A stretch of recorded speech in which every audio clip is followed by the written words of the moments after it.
Good morning, starshine. The earth says hello. You twinkle above. This is the dawning.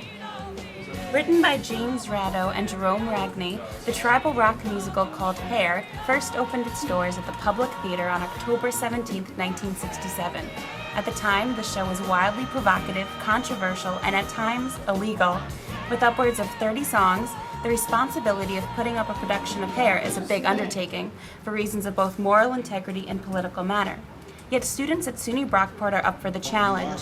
Currently in rehearsal for their April 25th opening, they seem eager and enthusiastic about the challenge. We spoke to tribal member Daryl Avacedo and asked him why he thinks it's important to do this show. To get people talking, to get them to discuss issues that may be also prevalent today. When they leave, hopefully they're entertained, but also hopefully they, talk about some of this stuff. We spoke to Rachel Solomon. I think it's a really important musical to do, especially at this time. Those ideas are still very prevalent, and they really can make a difference, as that musical did in 1968.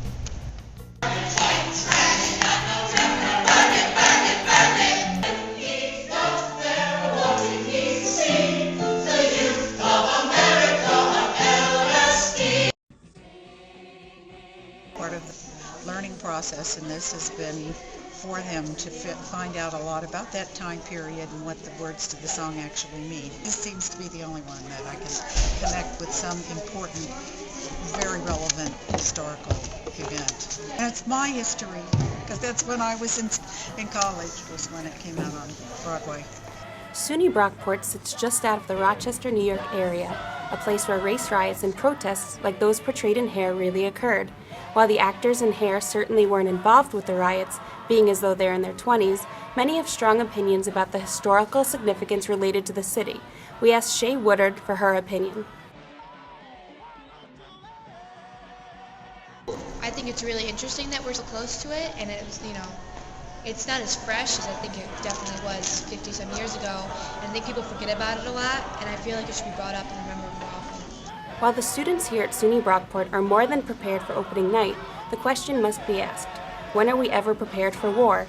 With this production imitating life in the cruelest sense, there is art imitating life here at SUNY Brockport.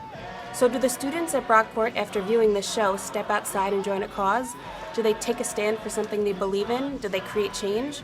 Or do they go back to their dorms, turn on their computers, and log on to Facebook? Only time will tell.